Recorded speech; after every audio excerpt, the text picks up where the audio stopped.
All right, music fans, welcome back. Harmless Dave here, talking about real music, talking about the Hall of Fame.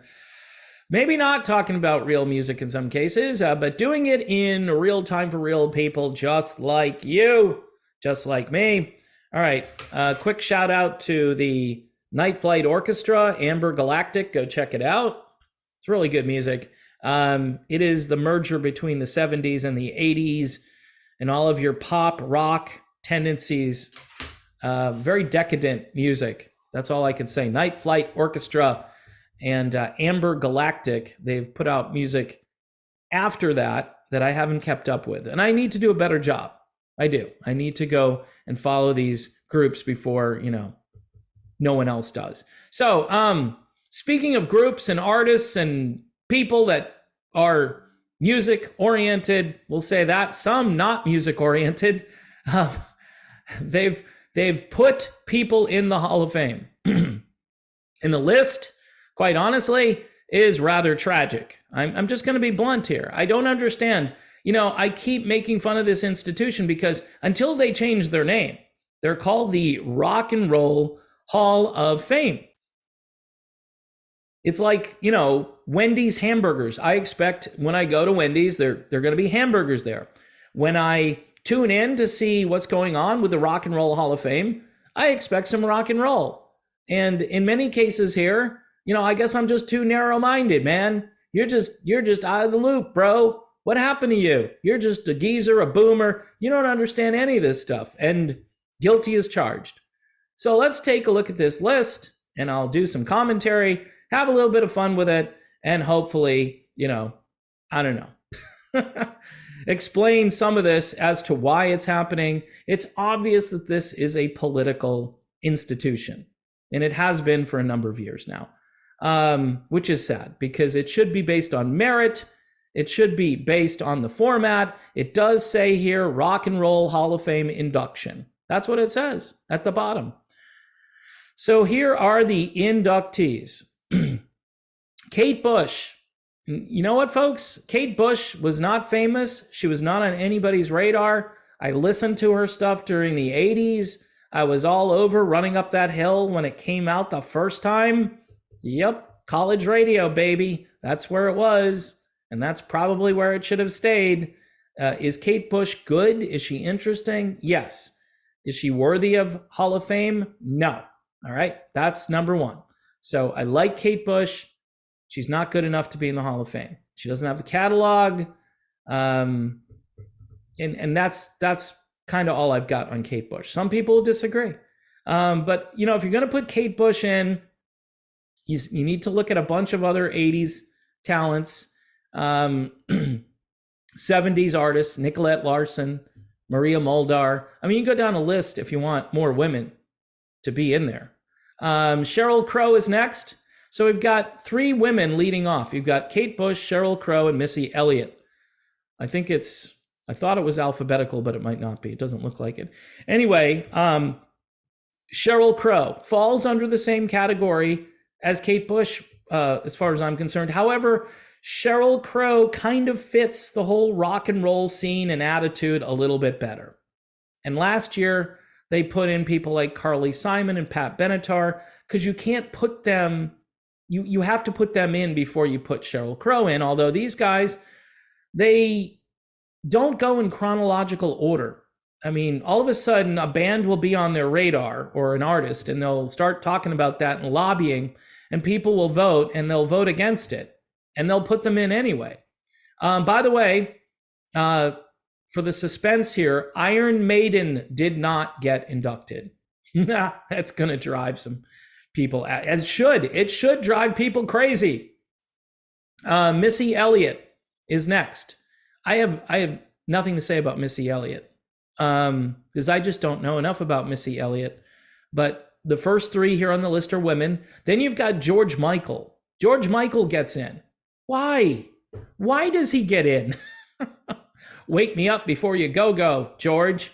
I don't know. He was interesting, and at least he's a known quantity, and at least he produced melodic, interesting music for the most part. And he's certainly part of the 80s culture. Although some of his stuff later on, I think, got into the early 90s, and you don't hear much of that. But anything from the 80s is still out there and being played on a lot of different formats, but mostly, pop and adult contemporary radio stations. I don't know if he's got the catalog for it. Maybe he does. I'm not overly excited or enthusiastic about a George Michael induction. All right. Next is Willie Nelson. Okay, so Willie Nelson just turned 90 years old. He had a big concert. A whole bunch of people showed up. I'm okay with old Willie getting in there. I mean, he made it to 90, so this is his birthday present. He's a country artist, but obviously he has strayed into outlaw music and rock and pop. He's got a great, interesting voice. And the fact that he's still out there, I think, is pretty remarkable. He's got the catalog, so check that off. But, again, if you're going to look at Willie Nelson, you've got to look at people like George Strait.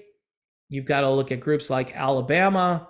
But they probably won't look at those two artists because, Willie fits a certain demographic, maybe. I don't know.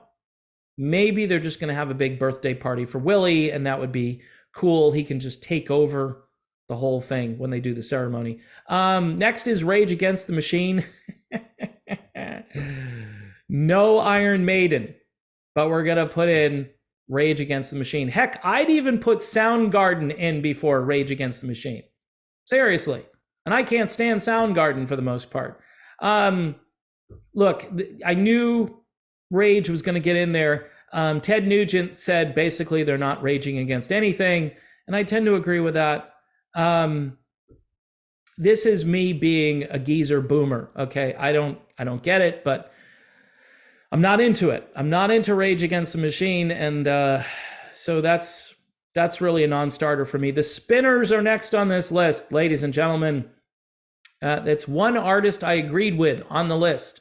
Although, again, and I love the Spinners, and they should put Tom Bell, the producer who just passed away, he should go in there. I'm not sure how many of the Spinners are still alive, so this is going to be interesting. Hopefully, there are a couple of them left that are going to get up there and be able to accept these awards.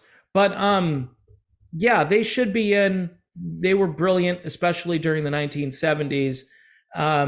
But I would say they're a mid-range. There are things above the Spinners and things below them. On this list, though, the Spinners are almost at the top. So good job for them. I'm wondering again, though, if we have to just keep doing, it needs to be this type, this demographic. It has to be more women. It can't just be a merit-based induction. It has to meet certain criteria before we get to the talent. Next is DJ Kool Herc, Jamaican DJ. That's all I know about DJ Kool Herc. Innovative back in the day with hip hop music. I don't know if he produced music. I don't know anything about him. I'm just going to be very, very blunt here. I would say there's probably 100 other choices that would go in before this guy, and plenty of African Americans. You want to put in a rock band and check off all the boxes, unless they've already been put in and I'm not aware of it. Put in Living Color. There's a band that I'd be like 100%. Totally innovative, interesting. Again, not the most comprehensive catalog, but groundbreaking and really, really good at what they did. And they're still out there. All right.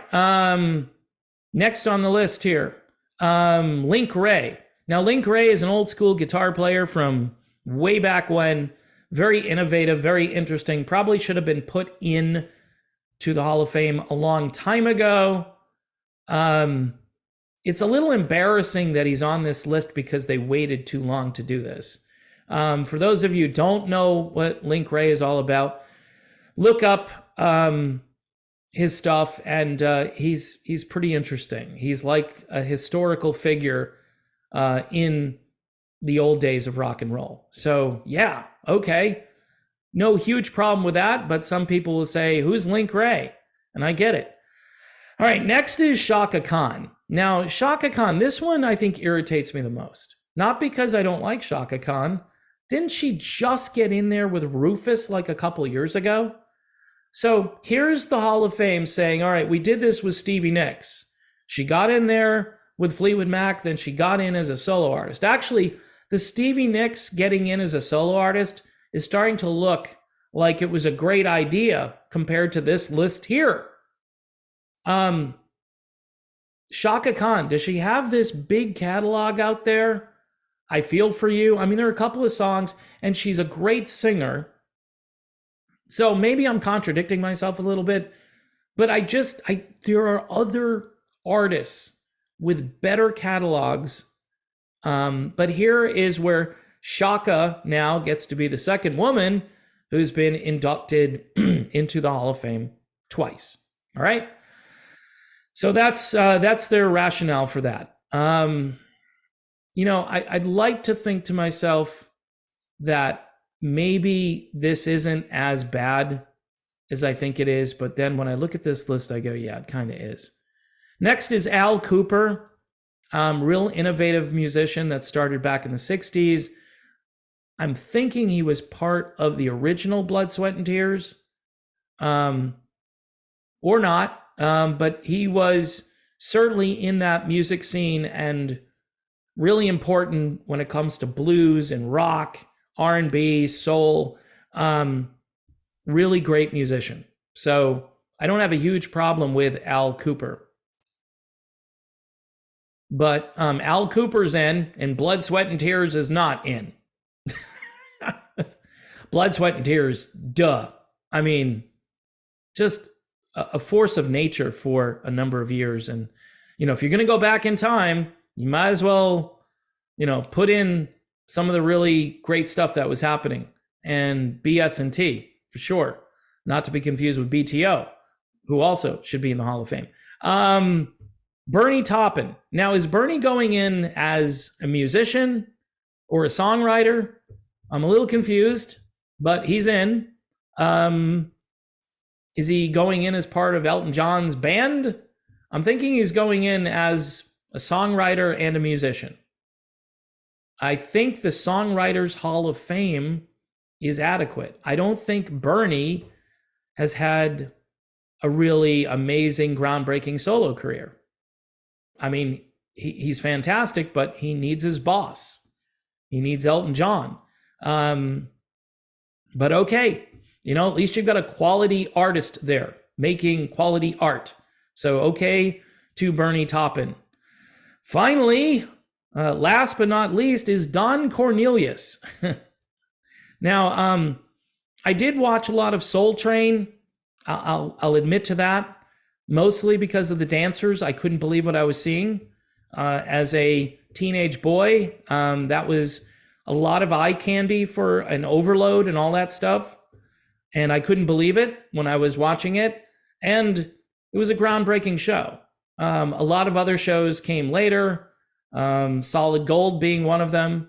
But there are other shows, and the whole MTV thing where you're watching music, that I think was definitely a harbinger of things to come. However, is this worthy of the Rock and Roll Hall of Fame? Should it be more in like the television museum of fine broadcasting? I don't know what the award would be. It's a groundbreaking show, and Don is a pioneer. And I guess, yeah, it certainly influenced music and culture. But are we honoring musicians? I mean, this is just confusing. We've got DJs, we've got guys who produce TV shows, we've got songwriters, and we've got a bunch of ladies in there because they're women. Let's just be honest. We don't have Iron Maiden. We don't have, I'm actually starting to look forward to saying, hey, how come Soundgarden isn't in? That's how bad this is. Yeah, put them in. At least they're a rock band. Put them in there. So anyway, people, list is kind of ridiculous overall. It just is. There are so many bands that people could celebrate going in there. People who should be in, who we all grew up listening to. And again, I'm not going to go through that list again. I did it last year. I think I do it every year. Check out Night Flight Orchestra. This is really good music. This is a rock band with all kinds of other things going on. Amber Galactic. They put out other material. Anyway, folks, I'm out of breath, so I gotta go. Talk to you soon.